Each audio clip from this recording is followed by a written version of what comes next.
자, 그 다음 딥스테이트와의 전쟁에서 코로나19 빼놓을 수 없겠죠. 여러분, 트럼프가 당선되자마자 뭐부터 시작했어요? 거대 제약회사와 전쟁을 선포했습니다. 특별히 인류의 대사기극 코로나의 실체와 백신에 대한 청문회를 열어가지고 그 실체가 폭로되었죠. 청문회 영상들은 유튜브에서 쉽게 찾아볼 수 있습니다. 거기에 밝혀진 몇 가지만 얘기하면 이 피터 메칼로 박사가 증인으로 나와서 이렇게 얘기합니다. 저는 수십 년간 FDA 자문회의에서 발표했고 백신 제조 회사들의 조언에 왔습니다. 그래서 과학적 규제를 매우 잘 알고 있습니다. 백신이 확실히 사망을 초래하고 이에 대한 수천 편의 검토 논문이 있습니다. 코로나 백신이 일부 사람들에게 사망을 초래했습니다. 일부는 접종받은 당일에 사망했습니다. 모든 사망 사례들을 우리가 검토했습니다. 백신 접종 후 부검을 위해 들어온 부작용 사례들의 결과를 보면 사망자의 73.9%의 원인이 백신으로 판정되었습니다. 또 토프 박사의 증언은 또 이렇습니다. 보건복지부가 미국 산부인과 학회를 수백만 달러로 완전히 포섭했습니다. 2020년 12월까지 산부인과 학회와 다른 학회들은 임신 40주 동안은 접종할 수 없다는 입장이었습니다. 2021년 9월 27일 갑자기 의사들에게 백신 접종을 강요하라고 지시했고 임신한 여성들에게도 접종하라고 하고 보건복지부에서 정한 기준을 따르지 않으면 의사들을 파멸시키겠다고 협박했습니다. 당신의 의사 면허를 박탈하고 자격을 취소한다는 협박성 공문이 6만 명의 산부인과 의사들에게 발송되었습니다.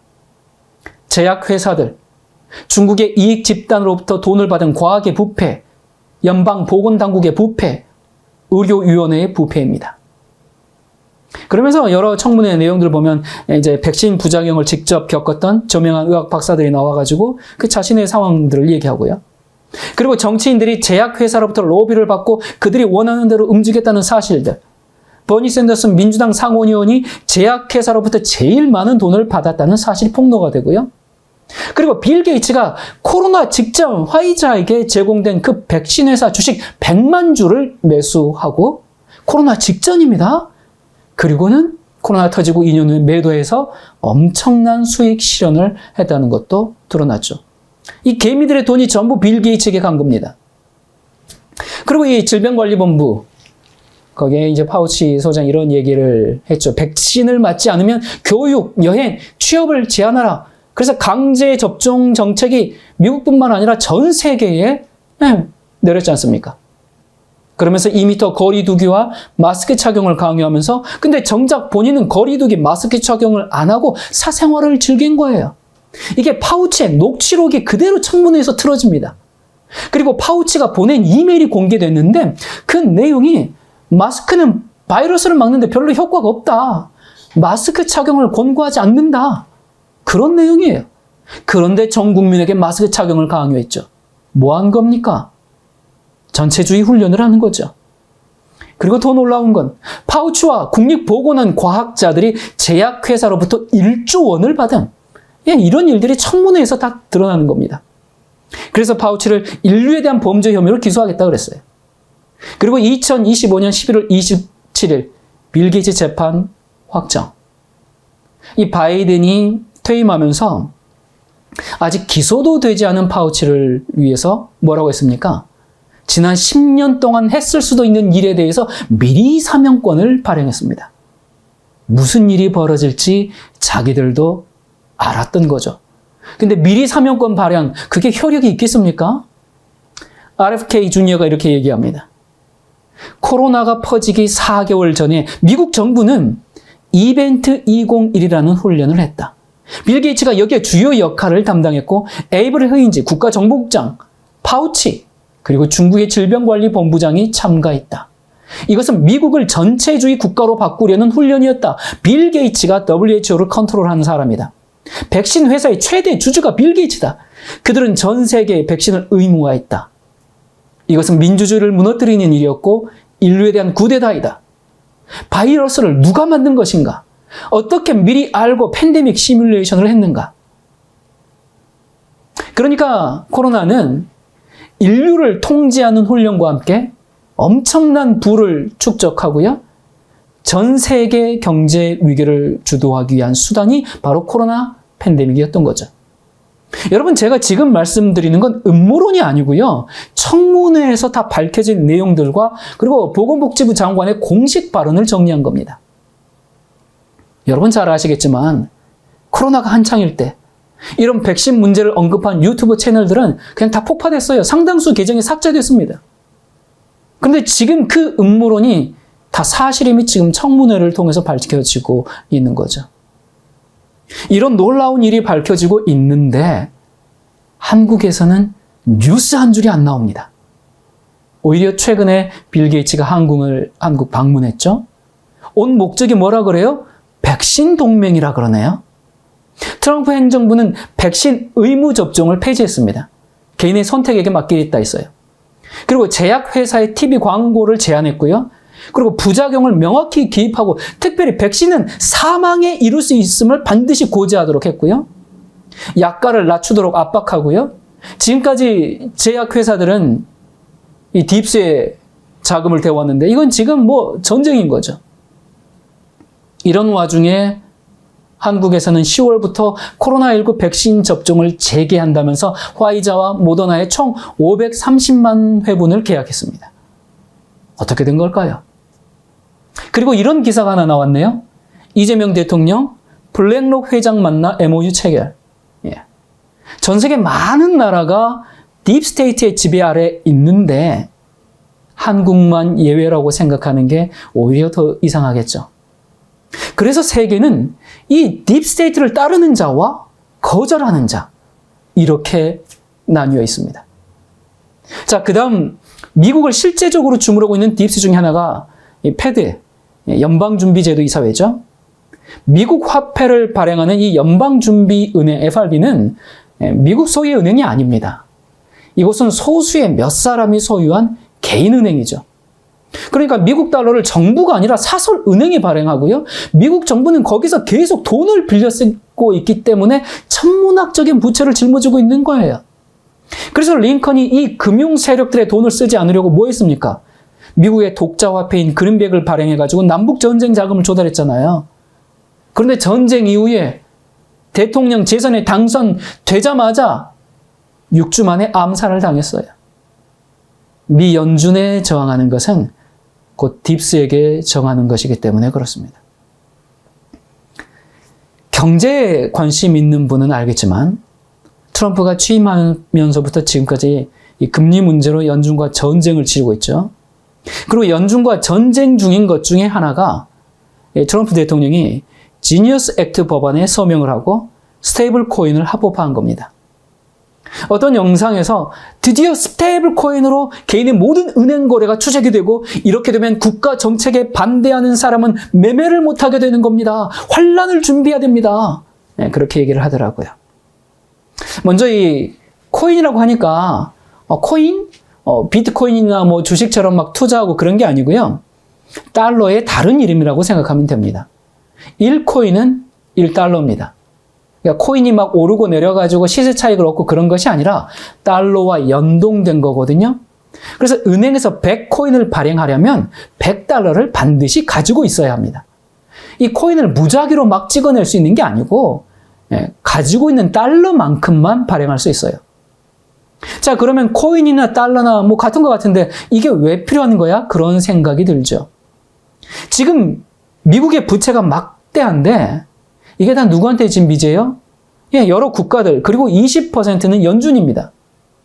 지금처럼 계속 국채를 발행하면 국가 부도가 나고요. 국가 부도가 나면 우크라이나처럼 금융가들에게 자국의 산업이나 토지 등을 다 헐값에 넘겨야 됩니다. 그렇게 되면 국민 주권도 자유도 사라진 무슨 사회? 사회주의 전체주의 사회가 되는 거죠. 근데 국채를 발행해야 하는데 이렇게 하다가는 국가 부도가 나게 생겼어. 그래서 만든 게 스테이블 코인입니다. 그러니까 일단 이걸 왜 만든 건지부터 생각해 봐야 하는데 무조건 이걸로 통제한다 그렇게 얘기하면 안 되죠. 그건 그 다음의 문제입니다. 이 스테이블 코인에 대해서 이야기하기 전에 먼저 CBDC부터 좀 알아야 됩니다. CBDC는 중앙정부가 관리하는 디지털 화폐죠. CBDC를 주도한 나라가 어디입니까? 중국입니다. 중국은 벌써 오래전부터 CBDC로 월급 받고요. 길거리 노점상도 다 QR코드로 결제합니다. 현금 없는 사회예요. 여러분, 현금 없는 사회는 피할 수 없는 시대적 흐름입니다. 여러분은 현금 언제 써왔습니까? 저도 생각해보면요. 아주 가끔을 제외하고 아마 지난 한 몇 년 동안 현금을 써본 적이 없는 것 같습니다. 여러분도 그렇지 않습니까? 대부분 다 카드 사용하죠. 그러니까 돈이라는 건 숫자일 뿐입니다. 그러니까 이미 우리는 현금 없는 사회에 살고 있어요. 새삼스럽지가 않아요. 그러면 카드와 CBDC는 뭐가 다릅니까? 카드는 민간 회사 발행입니다. CBDC는 정부 발행입니다. 이 CBDC의 최고의 장점은 자금 세탁이나 탈세, 불법 자금 이런 걸 원천적으로 차단이 가능해요. 그러다 보니까 모든 국민의 돈이 전부 추적을 당해요. 그래서 중국은 진작에 CBDC를 도입했고 그리고 현재 도입하고 있는 나라들이 많이 있습니다. 오늘 어느 식당을 갔고 무엇을 샀고 어디서 주유를 하고 어디서 버스를 타고 나의 일거수 일투족 모든 것을 정부가 감시할 수 있습니다. 나의 모든 거래 내역을 정부가 다 들여다보는 겁니다. 상상만 해도 끔찍하죠? 그런데 감시만 합니까? 이 사람이 정부 방침에 따르지 않네? 이 사람이 백신 음모론자네? 백신 안 맞네? 이 사람 교회에 다니네? 극우네? 차별금지법 반대하네? 그러면 아주 쉽게 거래 정지를 만들어 버릴 수 있습니다. 감시와 통제. 이게 계시록 13장에 나오는 666 짐승의 표 시스템이에요. 그러니까 CBDC가 짐승의 표라는 게 아니라 사람들을 감시하고 통제하는 시스템인 거죠. 예전에는 이런 얘기하면 완전히 음모론 취급받았는데 이미 시행하고 있는 나라가 있고요. 우리에게도 곧 다가올 미래가 됐습니다. 그래서 자유민주주의에서는 이런 시스템을 할 수가 없기 때문에 그래서 전 세계가 사회주의 노선으로 가는 겁니다. 이 진보의 정치체제는 거대 정부 구성이거든요. 그래서 공무원 숫자를 늘립니다. 계속 늘립니다. 국가의 기능을 확대해가지고 국가가 다 해주는 시스템입니다. 국가가 다 해주니까 좋은 점도 있겠죠. 기본소득 제공해주고요. 기본주택 제공해주고요. 빚도 그냥 다 탕감해주고요. 그러면 정부가 나눠준 그 은총에 감사하면서 모두가 평등한 삶을 사는 것이 진보의 세계관입니다. 보수는 정부의 기능을 축소합니다. 최소한의 정부의 역할만 하고요. 그 정부의 역할을 다 민간에게 돌려줍니다. 근데 그러다 보니까 경쟁사회가 되겠죠. 성공한 사람이 있으면 나고자도 생기는 거고요. 사회 불평등 문제가 심화될 수가 있고요. 그러나 기술 혁신도 이루어지고 또 열심히 보람되게 살려는 그런 의지도 발휘되겠죠. 정부는 사회가 잘 돌아갈 수 있도록 최소한의 기능만 하는 것이 보수 이념입니다. 이게 진보와 보수의 아주 큰 차이점이에요. 각자 다 장단점이 있으니까 조화롭게 잘 양측을 활용하면 아주 좋은 정치 시스템이 나오겠죠. 그런데 짐승의 표가 다스리는 세상은 필연적으로 정부의 힘이 거대해야 되거든요. 정부가 국민의 자유를 제한하고 공권력으로 다스려야 되기 때문에 거대 정부로 가는 건 필수입니다. 그래서 교황도 세계는 사회주의로 가야 한다 그랬고요. 신세계 질서를 이루는 딥스테이트 글로벌리스트들도 이 세계주의를 통해서 사회주의를 계속 확산하는 거죠. 그래서 중국처럼 국가가 국민을 감시, 통제하는 사회로 가려면 CBDC로 갈 수밖에 없습니다. 그래서 한국도 CBDC 도입을 위해서 올 4월, 5월, 6월 3개월 동안 시뮬레이션을 돌렸습니다. 그런데 갑자기 미국이 CBDC 안 하고 스테이블 코인 한다고 딱 발표하니까 제가 관심 있게 봤는데 잠시 주춤하더라고요. 그래서 그러면 원화 스테이블 코인을 발행해야 되냐? 이거 CBDC 그럼 어떡하지? 막 이렇게 조금 하다가 다시 9월부터 CBDC를 테스트하기 시작했습니다. 여기 기사에서 뭐라고 합니까? 110조 원 규모의 국고 보조금을 중앙은행 디지털 화폐 CBDC로 지급하는 시범 사업을 한다는 거예요. 디지털 화폐 특성상 사용처, 기한 등을 미리 프로그래밍할 수 있어 보조금이 부정수급이나 다른 목적의 사용 등을 원천적으로 막을 수 있을 것으로 기대된다. 모든 돈을 추적할 수 있는 것. 지급 자체를 CBDC로 하는 것. 이게 CBDC의 장점이죠. 그런데 이게 어떤 결과를 가져오는지는 말씀드렸고요. 미국 연준도 바로 작년까지 CBDC를 상용하기 위해서 지속적으로 연구 보고서를 제출했어요. 그리고 중국이 앞서가고 있기 때문에 우리 뒤처지면 안 됩니다. 우리도 빨리 CBDC를 서둘러야 된다. 그런 얘기가 연준에서 계속 있었습니다. 그런데 트럼프가 뭐라 했어요?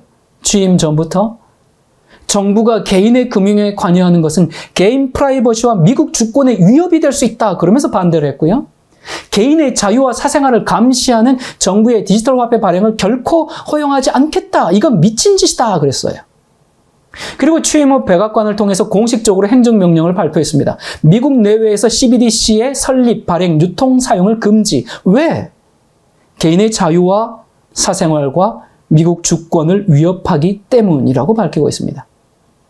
여기 기사에 보면 트럼프 대통령은 나는 이미 행정명령으로 CBDC 중앙은행 디지털 화폐 발행을 금지했으며 곧 이를 법으로 확정해 영구적으로 금지하겠다고 밝혔다. 트럼프 대통령은 CBDC는 연방정부가 국민의 자산과 거래를 통제할 수 있는 위험한 수단이라며 미국은 결코 중앙집중 디지털 화폐로 국민의 자유와 사생활, 경제를 침해하지 않을 것이라고 강조했다. 미 연준을 비롯한 주요 경제기관들은 지난 수년간 디지털 달러를 연구해 왔으나 트럼프 대통령과 공화당이 주도하는 현 정부는 정부 주도의 금융 데이터 감시와 집중 통제에 일관되게 반대해 왔다. 자, 그러면 스테이블 코인은 뭐냐? 우리가 여러 카드 회사의 카드를 소유한 것처럼 민간 발행입니다. 여러분 해외 송금을 해보신 분들은 알겠지만 좀 복잡하죠? 복잡할 뿐만 아니라 송금 수수료 내야 되고요. 환전 수수료 내야 됩니다. 그리고 받는데도 며칠 걸립니다. 길면 일주일도 걸려요. 그런데 스테이블 코인으로 보내면 몇 초면 그냥 받습니다. 수수료도 없습니다. 1코인은 1달러이기 때문에 그냥 보내면 즉시 찾아가지고 현금처럼 사용할 수 있습니다. 미국에서 일하는 베트남 노동자가 월급을 스테이블 코인으로 받아가지고 베트남 가족에게 즉시 그 돈을 바로 보낼 수가 있어요. 100불 보내면 100불 그대로 베트남에서 받습니다. 떼는 수수료가 전혀 없어요. 민간 발행이기 때문에 정부에서는 그 사람이 돈을 어디에 어떻게 썼는지 모르죠. 자, 그러면 민간 은행에 이걸 그냥 막 마음대로 발행하면 되느냐? 그렇게 못한 게 지니어스 액트 법이죠. 은행은 반드시 보유하고 있는 달러만큼만 코인을 발행할 수 있습니다. 은행뿐만 아니라 기업도 발행할 수 있다 그래요. 자, 일반 은행들은 고객의 돈을 굴려가지고 이자 수익을 내잖아요. 여러분이 그 은행에 맡긴 돈, 그 은행이 은행 금고에 잘 보관하고 있습니까? 그거 아니죠. 그 돈으로 여기저기 투자하지 않습니까? 투자해서 돈을 벌리고. 그런데 은행이 어디에 투자를 잘못했네요? 그리고 손실이 났네요? 근데 그게 소문이 났어. 그러면 어떻게 됩니까? 야, 내 돈 어떻게 되지? 그러면서 고객들이 너도 나도 전부 은행에 가가지고 내 돈 내놔라. 그러면 은행에 줄 돈이 없기 때문에 파산하는 거죠. 고객들은 원금을 못 찾고. 그래서 이런 뱅크런 사태를 막기 위해서 수십억 달러를 갖고 있어도 너희들은 그냥 보유만 해야 돼. 그래서 스테이블이라는 말이 안전하다는 뜻이잖아요. 그래서 안전한 코인이라는 뜻입니다. 그렇다면 왜 스테이블 코인을 발행하는가? 크게 두 가지 이유가 있습니다. 첫 번째는 처음에 말씀드렸듯이 미 국채 문제를 해결하기 위함입니다. 안 그러면 미국이 파산하게 생겼으니까. 그래서 기업들이 미 국채를 사도록 하는 거죠. 두 번째는 달러 패권을 유지하기 위함입니다. 이것에 대해서도 설명하려면 긴 시간이 필요한데 오늘 이걸 설명할 수 없고요. 세 번째는 연준으로부터 독립이죠.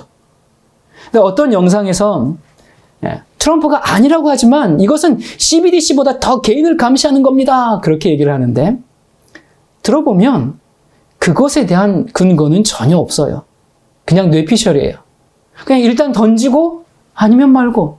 요즘 음모론들이 그런 음모론 엄청 많잖아요. 그런 게 다 가짜 뉴스라는 겁니다.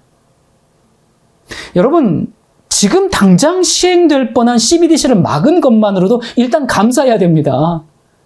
민주당이 정권을 잡아서 CBDC를 시행하면 이게 글로벌 스탠다드야 그러면서 전 세계에 더욱 확산될 거예요. 아마 한국도 미국이 하니까 우리도 해야지 그러면서 지금보다 훨씬 더 과감하게 적극적으로 진행했을 겁니다. 오바마가 그 동성결혼 합법화하니까 전 세계가 미국도 있네 하면서 줄줄이 그냥 막 따라하는 것처럼 미국이 그렇게 결정하면 세계가 막 줄줄이 따라갈 수밖에 없어요. 그리고 상식적으로 한번 생각해 보십시오. 당선 전부터 그리고 당선 후에도 줄기차게 중앙정부의 디지털 화폐는 개인을 통제하는 위험한 수단이다. 개인의 사생활과 자유를 보호하겠다. 그러면서 CBDC를 반대하고 법안도 발의했는데 알고 보니까 이 스테이블 코인이 CBDC보다 더 강력한 통제 수단이다. 지금 그걸 하려고 한다.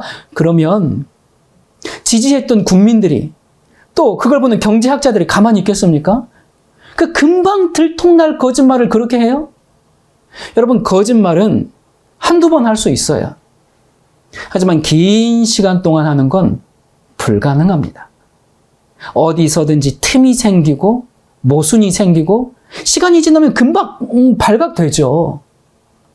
제가 이 스테이블 코인에 대해서 국내외 경제학자들의 이야기를 한 20시간 정도 들었습니다. 뭐 다 각자의 견해가 조금씩 달라요.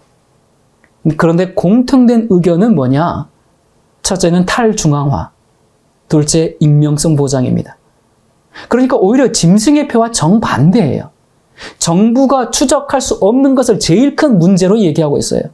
예를 들어서 자식에게 100억을 상속하는데 스테이블 코인으로 상속하면 수수료도 없이 그대로 달러를 받는 것이기 때문에 이거 탈세 등을 막기 위해서도 지금 오히려 제도적 보완이 필요하다 그런 얘기가 많아요.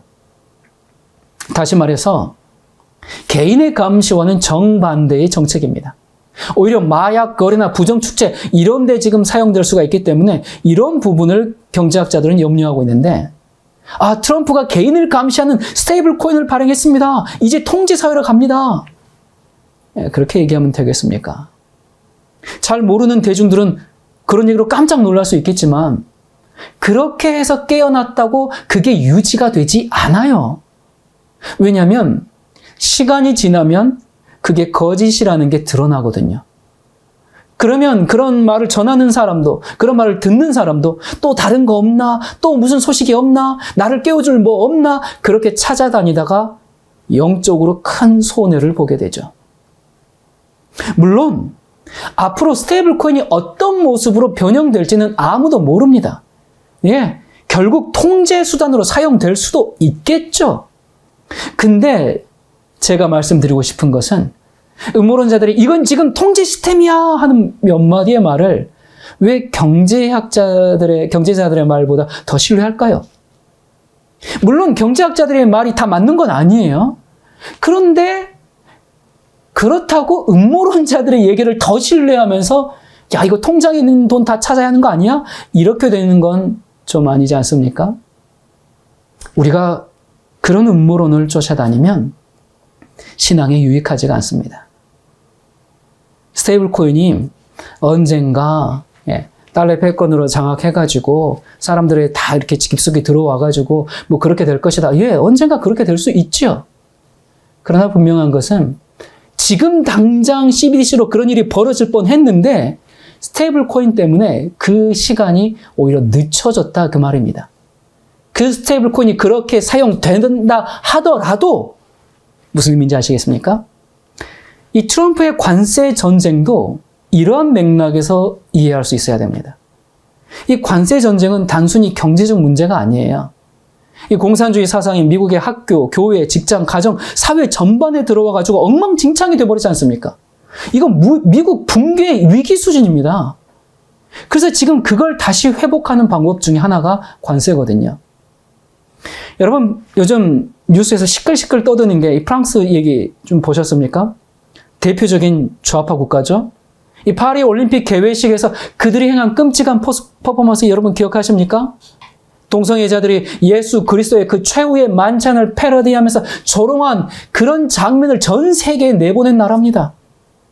프랑스에서 최초의 공산주의 혁명이 시작됐어요. 그런 프랑스가 포퓰리즘으로 막 퍼주다가 지금 경제 파탄이 나가지고 국가 부도 위기에 있습니다. 프랑스 형편을 한마디로 말하면 복지로 흥한 나라, 복지로 망한다. 프랑스는 대표적인 복지국가였죠. 1946년부터 1973년까지 성장 가도를 달리면서 부자는 세금을 많이 내도 또 벌면 되니까 불만이 없었어요. 서민들도 복지 혜택으로 불편함 없이 살았습니다. 그런데 1974년부터 2025년까지 지금 50년 이상 단 한 번도 흑자를 낸 적이 없어요. 계속 마이너스입니다. 50년 동안. 그런데 오히려 1981년도에 미테랑 대통령이 복지로 위기를 극복하겠다라고 하면서 최저임금 인상, 기업들 대규모 국유화, 공공부문 전체 고용의 24%. 결과는 어떻게 됐겠어요? 불과 2년 만에 프랑스가 더 이상 지출을 감당할 수 없다 그러면서 정부 역할을 축소하고 기업을 민간에 넘기자. 그렇게 했지만 너무 늦었죠. 이게 보수의 그 정부 개념이잖아요. 근데 늦은 거예요. 복지를 이제 줄이려고 하니까 혁명의 나라답게 시민들이 파업하고 시위하고 약탈하고 정권 교체. 그래서 등장한 새로운 정부가 이거 어떡하지 하다가 국유화했던 기업들 다시 민간에 팔고 근데 그걸로 나아지지가 않아. 그래서 복지 정책을 줄이는 수밖에 없어. 임금 인상 억제, 연금 개혁 등 축소를 하려고 하니까 또 시위하고 파업하고 약탈하고 너도 안 되겠어. 정권 교체. 그 다음 정부가 와가지고 이거 어떡할까? 그래 부자들한테 세금을 더 걷자. 그래가지고 세금 걷어서 위기 해결하겠다고 했는데 결과 어떻게 됐어요? 안 그래도 프랑스가 전 세계적 부자 증세가 가장 높은 나라 중에 하나인데 아마 1위인가 됐던 것 같은데 그 결과 거기다가 더 걷으니까 망해버렸죠. 부자들이 프랑스에서는 못 살겠다 다 떠나버리는 겁니다. 부자들이 떠나니까 돈도 같이 다 빠져나가고요. 당연히 기업들 역시 그 과도한 세금 부담에 다 떠나니까 무슨 일이 벌어져요? 실업률은 더 올라가고 재정 적자는 더 심해지고 여러분 이건 남일 아닙니다. 한국도 기업들 다 떠나고 있지 않습니까? 그런데도 이 프랑스가 이 국회의원들이 표 받으려고 복지 줄이면 안 된다. 빚 내면 안 된다. 빚은 내라고 있는 것이다. 그런 얘기 해가지고 딱 당선됐다가 막상 현실을 보니까 이거 긴축 안 하면 안 되겠네. 그래서 긴축하면 또 시민들은 시위하고 파업하고 약탈, 정권 교체 이게 악순환인 겁니다. 계속 폭탄 돌리기를 하고 계속 부채는 쌓여져 가고 재정은 계속 적자고 이거 지금 막 일촉즉발 이 폭탄을 계속 돌려오다가 이번엔 마크롱이 이러면 진짜 다 죽어 그러면서 공공지출 동결, 연금 개혁, 보험급여 축소, 복지정책 삭감 이런 식으로 이제 실행하려고 하니까 한번 공짜에 맞들린 사람들이 국가가 망하더라도 내 복지는 줄이면 안 돼. 국가는 계속 은총을 베풀어야 돼. 국가는 계속 빚을 내. 그러면서 거리로 나와서 시위하고 파업하고 약탈하고 프랑스 혁명 때 그랬던 것처럼 마크롱을 단두대로 버리자 이런 그 구호까지 나오고 그런 플랜카드 달고 나와가지고 지금 대규모 폭동을 일으키고 있어요. 이렇게 국가 부도 상태에 있습니다. 재무장관이 프랑스 이러다가 IMF 구제 금융받게 생겼다고 지금 그렇게 얘기하고 경제가 성장할 때는 빚도 내서 복지를 하면 좋은 거죠. 빚 내가지고 복지를 하고 성장하고 있으니까 그 빚 갚으면 되고 그리고 일자리도 많고 일하는 그 경제 인구도 많고 그렇게 경제 성장이 이루어지고 있으면 금방 갚을 수 있잖아요. 그런데 일할 인구는 줄고 노령 인구는 늘고 기업은 다 떠나서 없고 경제는 적자고 그런 상태에서 빚을 계속 내면 그 국가 부도로 가는 지름길이죠. 이 딥스테이트가 코로나로 백신만 팔아먹었냐? 아닙니다. 전 세계 나라들을 국가 부채의 늪에 빠져버리게 만들었어요. 여러분 우리 재난지원금 다 받았잖아요. 우리만 받은 게 아니라 전 세계가 다 받았습니다. 그게 전부 빚이거든요. 프랑스도 받았거든요. 아니 한 푼도 없는 나라 계속 마이너스면서도 1년 소득이 그렇게 재난지원금을 받은 게 더 많대요. 이게 다 딥스가 계획한 것이죠. 사회주의 복지 포퓰리즘으로 국가를 가난하게 만들고 딥스의 말을 들을 수밖에 없게 만드는 것. 대한민국도 프랑스처럼 될 날이 얼마 남지 않은 것 같습니다. 그런데 미국도 그런 상황이다 보니까 트럼프가 미친 듯이 관세 정책을 하고 있는 거고요. 우리 입장에서는 참 당황스럽죠. 와, 좀 너무한 거 아니냐 그러는데 미국 입장에서는 안 그러면 죽게 생겼거든요. 자, 그러면 지금까지 말씀드렸던 내용을 한번 정리해 봅시다. 트럼프는 과연 누구인가? 트럼프는 바티칸과 정반대의 행보를 보이고 있어요. 트럼프는 그레이트 리셋에 저항하면서 자유를 추구하고 있습니다. 트럼프는 사회주의 및 네오마크시즘 공산주의와 전쟁을 하고 있어요. 트럼프는 세계주의자들의 이 글로벌리즘 아젠다에 동참하지 않고 있습니다. 트럼프는 딥스테이트 그림자 정부를 해체하는 것이 자신의 사명이라고 했어요. 트럼프는 기독교인이 혐오가 된 세상에서 수정헌법 1조 종교의 자유를 회복하고 있습니다. 트럼프는 힐러리, 오바마, 바이든, 빌 게이츠, 조지 소로스를 기소하고 있어요. 이거 개인의 정적을 제거하는 것이 아니라 이거 딥스테이트와 전면전이죠. 힐러리, 오바마까지 말씀드릴 시간은 없고요. 조지 소로스는 지난 10수년간 미국에서 일어난 폭력 시위에 조직적으로 자금을 대면서 미국 사회를 혼란에 빠뜨린 혐의를 받고 있습니다. 트럼프는 코로나는 계획된 범죄라고 말하면서 관련자들을 법정에 세우고 있습니다. 트럼프는 중앙정부의 디지털 화폐는 개인의 자유를 침해하는 것이라며 반대합니다. 트럼프는 2번의 암살 시도가 있었고 기적적으로 살아났습니다. 그러나 저는 트럼프를 믿지 않습니다. 그렇다면 트럼프는 누구냐? 트럼프도 딥스의 일원일 수 있겠죠. 예, 저도 한동안 무조건 딥스라고만 생각을 했는데 오랜 기간 그의 행보를 지켜보면서 단순하게 그렇게 정의 내리고 끝! 이렇게 하기에는 너무 무리가 있는 거예요. 처음엔 저크리스도 바티칸과 어긋나는 그런 모습을 보였을 땐 야, 저거 다 같은 편이면서 짜고 저러나? 사실 그런 생각을 좀 했습니다. 그런데 갈수록 아예 대놓고 딥스테이트로부터 미국을 지키겠다면서 그들과 다른 정책을 추진하고요. 사회주의, 공산주의는 인류의 적이라 그러고 그러면서 신세계 질서와는 다른 길을 가는 겁니다. 아니 지금 미국의 계시록 13장의 둘째 짐승으로서 용처럼 말하기 위해 모든 것을 하나씩 착착 진행해 나가고 있는데 그래서 미국은 도덕적 파멸 상태에 이르렀고 미국은 금융가들의 손에 넘어가서 이제 그들의 꼭두각시가 될 일만 남았는데 뭐지? 정반합인가? 정반합이란 정과 반의 대립이 충돌하면서 새로운 해결 단계로 가는 병준법이죠. 예, 그래서 한동안 또 정반합으로 계속 봤습니다. 그런데 정반합으로만 생각하기엔 풀리지 않은 숙제들이 너무나 많은 거예요. 얼마 전에는 보건복지부 장관 RFK 집에서 폭탄 위협이 발생했습니다. 딥스끼리 자작극인가? 그러면 안식일을 지키는 신실한 그리스도인 벤 카슨은요? 또 오바마 힐러리를 법정에 세우려고 하는데 그건 왜 그래요? 오바마 힐러리가 딥스에게 뭘 잘못해가지고 그들 처형하는 겁니까?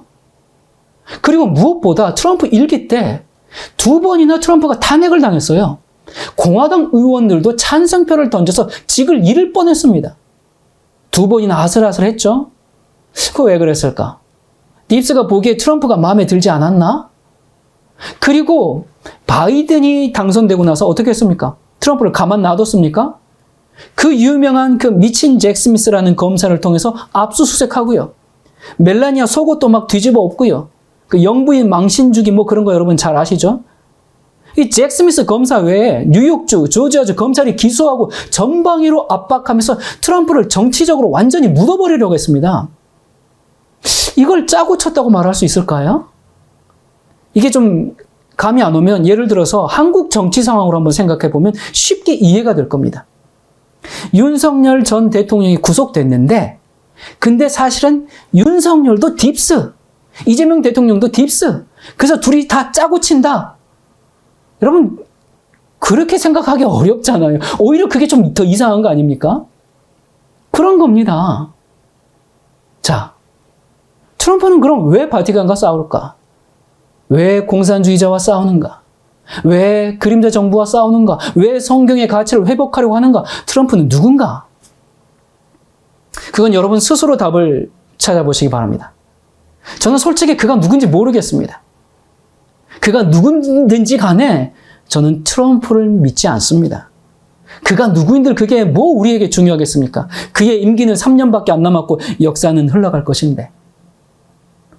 한 가지 분명한 건 트럼프는 짐승의 뼈 환란의 쓰나미를 잠시나마 막아준 사람이 아닐까요? 우리에게 기회의 시간을 준 사람이죠. 다른 말로 은혜의 시간을 연장해 줬습니다. 마치 AD 70년경 예루살렘이 로마군에 포위돼가지고 멸망을 이제 앞두고 다 죽게 된 그 시점에 로마군이 갑자기 포위를 풀고 잠시 물러났어요. 그리고는 다시 돌아왔습니다. 그랬던 것처럼 트럼프를 통해서 이 거대한 영적 전쟁이며 실제 전쟁이도 한 이 일촉즉발의 이 시대에 눈을 뜨고 세상을 좀 보라고, 이런 일이 벌어지고 있는데 아직도 자고 있느냐고 우리에게 기회를 주는 것은 아닐까요? 그래서 지금은 우리가 하나님의 편에 설 수 있는 마지막 시간이 아닐까요? 자, 그렇다면 사탄과 싸우는 사람들이 모두 거듭난 그리스도인이냐? 반드시 그렇게 생각할 이유는 없죠. 하나님은 당신의 나라를 세우고 천국 복음을 전하기 위해서 얼마든지 세상의 정치가들을 활용하시기 때문에 그렇습니다. 여러분, 우리가 인류 역사를 봐도 그 사실은 분명하죠.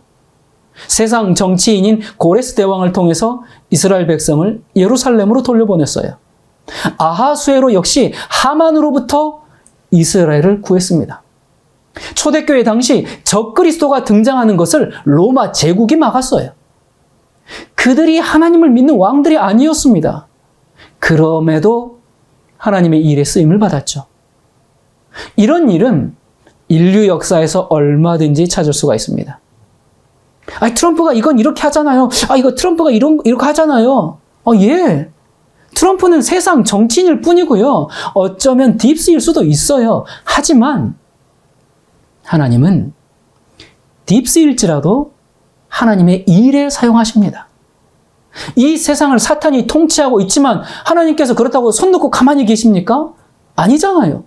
딥스일지라도 오히려 하나님의 일에 쓰임을 받을 수 있다는 사실을 우리가 인식하면 그 무조건 찬성하거나 무조건 반대하거나 이런 이분법에서 놓여나 본질을 바로 볼 수가 있죠.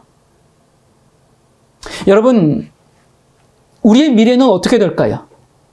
세계의 미래는 어떻게 될까요? 우린 딥스와의 전쟁에서 승리할까요? 슬프게도 결국엔 딥스의 손에 넘어가게 됩니다. 그게 성경의 예언입니다. 짐승의 우상이 세워지고 짐승의 표가 전 세계에 강요될 겁니다. 그리고 그 과정을 통해서 하나님의 남은 자손이 출현하고 그리고 예수 그리스도께서 재림하시죠. 어떤 사람들이 트럼프가 종교 분리 원칙 깨뜨렸고 이제 곧 일요일법령 내립니다. 그런 얘기를 하는데 왜 그럴까? 저는 두 가지 이유가 있다고 봅니다.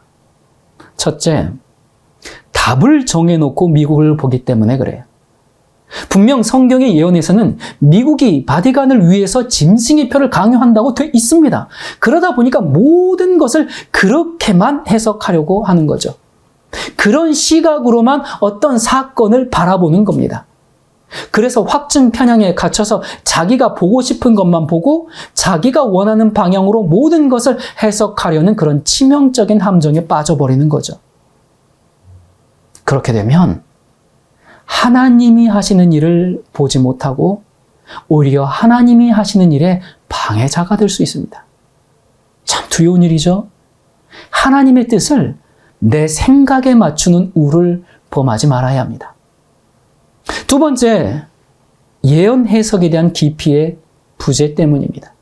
그냥 어떤 뉴스 보고 그거 갖다 붙여서 설교하고 그것이 성경의 예언을 바르게 해석하는 거 아닙니다. 사람들은 마치 그것이 이 시대에 필요한 양식인 것처럼 생각하지만 그런 흥분은 조금만 시간이 지나면 다 사라집니다. 물론 우리가 각종 징조들, 자연재해, 전염병, 경제적 위기 이런 동향에 대해서 주시해야죠. 근데 너무 그런 사건들에 매몰되어서 모든 걸 다 그렇게 해석하지 말아야 합니다. 성경의 예언을 지금 내가 사는 현 시대 중심으로만 적용해서 하면 안 돼요. 그리고 어떤 상황들을 지나치게 확대해서 마치 당장 무슨 일이 있는 것처럼 위기를 조장해서도 안 됩니다. 사람들에게 불필요한 공포감을 불러일으켜서 지금 당장 어디론가 떠나지 않으면 안 될 것 같은 그런 조바심이 들게 한다면 그건 건전한 예언 해석이 아닙니다. 설교자는 자기가 전하는 메시지에 책임감과 무게감을 가져야 합니다. 사람들이 종말론적인 그런 얘기를 좋아하기 때문에 그런 얘기하고 싶겠지만 그 유혹을 이겨내야 해요. 우리가 세상에서 벌어지고 있는 일들에 관심 가져야 하고 시대의 흐름을 파악해야 하지만 가볍게 취급하지 말아야 합니다. 복음을 쫓아가야 하는데 징조를 자꾸 쫓아가면 그 끝이 아름답지 못해요. 설교자는 성경 본문 자체가 주는 깊은 메시지를 하나님과 씨름하면서 감추인 보화를 캐고 그렇게 해서 하늘 양식을 전하고 그렇게 성도들을 하늘 백성으로 이끄는 것이 복음 전도자의 자세입니다. 이 딥스와의 전쟁에서 최후의 보루가 미국입니다. 미국 넘어가면 그때가 세상 끝입니다. 어떤 분은 그냥 미국이 빨리 넘어가가지고 짐승의 표 내리고 예수님 재림하고 그랬으면 좋겠어요. 그럴지도 모르겠습니다. 저도 그런 마음이 없는 거 아닙니다. 예. 우리가 사는 이 세상에 무슨 소망이 있습니까? 그래서 그런 날이 좀 빨리 왔으면 저도 좋겠습니다. 빨리빨리 넘어가고 그냥. 예. 그런데 하나님의 마음은 어떠실까?